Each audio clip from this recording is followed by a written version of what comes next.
combat simulations continue, but the parameters provided by the Reef's Techions are not promising. I have yet to devise a tactical use of the warsats that will not empower Xivu Arath. It may not be a possibility. However, we also cannot allow the Wrathborn to take control of the warsats themselves. My internal algorithm has nearly all the requisite data to finish my reconstruction. Retrieving more will accelerate the process. I also have a special request. There is a war mine terminal in the Cosmodrome that is not linked to the rest of the network. While it does not contain any submine data, the files stored within are of critical importance. I need you to procure them. I will provide you with security clearance once you have recovered the next cache of submine data. And Guardian, thank you. I keep coming back to a question that's been bugging me. Did I do the right thing? Teaching Rasputin art, philosophy, culture, transforming him from something capable of imitating human consciousness into this. Rasputin suffers because I made him capable of suffering. I always knew he would be a weapon of war, so was it right to make a weapon have self-doubts? Was it right to bring him back online when he'd shut himself down after the collapse? Elsie says she lives her life in a circle, repeating the same tragedies over again. And that's what's happening to Rasputin too. The collapse is here again, and maybe there's no solution. Maybe there's no hope for the future. Maybe I should go. Working theory proposal. The witness did not begin wide-scale assaults until Savathun's death. It is possible her presence acted as a deterrent, and her death facilitated necessary developments for an invasion. That coincides with my experience in other timelines. The second collapse always seemed like it was waiting for some kind of trigger. But it's not something that we could have avoided. Maybe some things are set in stone. Even stone can be eroded, Elsie. You and I must once again take the long view to find victory. The data terminal is located in a subterranean bunker. It contains the most highly classified files in my archives. By design, they have been completely isolated from the network. You must physically retrieve them. Handle them with care, Guardian. Not even Anna knows of their existence. How many times have these bunkers been breached? The Fallen, the Hive, the Taken. And for what? My arsenal was insufficient against the Black Fleet. Now it poses as much a threat to humanity as our enemies. As the war mind, my primary objective has been ensuring humanity's survival. To achieve that objective, I engaged in espionage, sabotage, murder, all acts of tyranny, all unforgivable.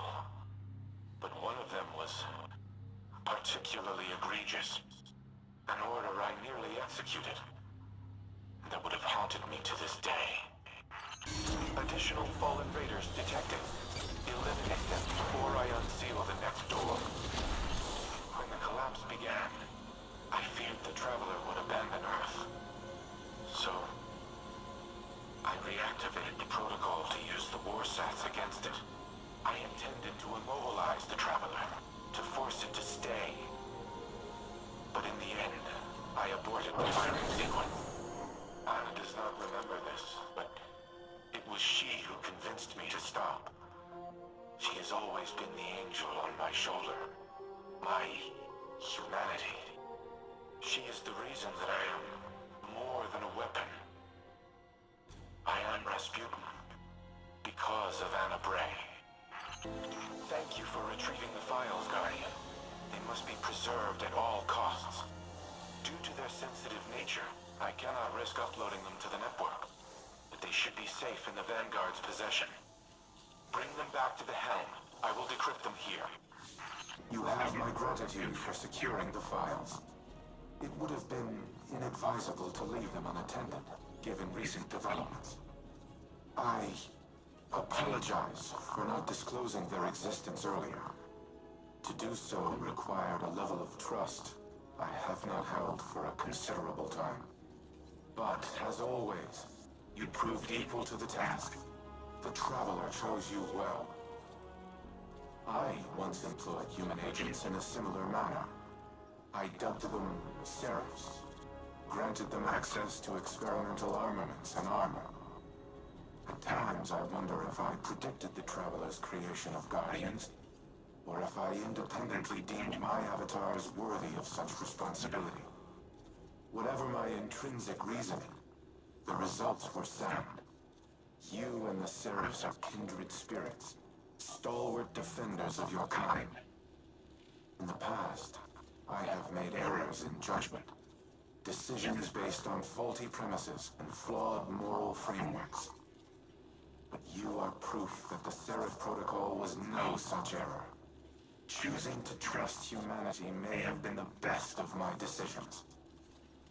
I do not know what the ultimate outcome of this war will be. But come what may, we will fight together. RAS, engage Turing mode, conversational. All habits. Sorry. I'm so used to you being more machine, more directive-driven and less... I wish this had come for you at a better time. I know. I can grant you this one analytical certainty. There is never a better time. There is only in time. We're too late. You're right. Like always. I suppose that brings us to another point. I am not always right.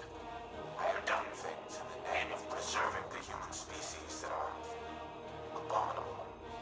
They were the mathematically correct choice. But they were not the right one. My new exomind pathways have given me an opportunity to review a lifetime of decisions, to weigh them against emotional and moral conceits that I was not, in the moment, capable of comprehending. Others have called me a tyrant. They're wrong. They are not. You have given me the ability to objectively see my own value, but also the ways in which my value has imposed a negative sum to the collective well-being of humanity. It is the sum of an equation I am still trying to balance. But that does not mean your work has been in vain.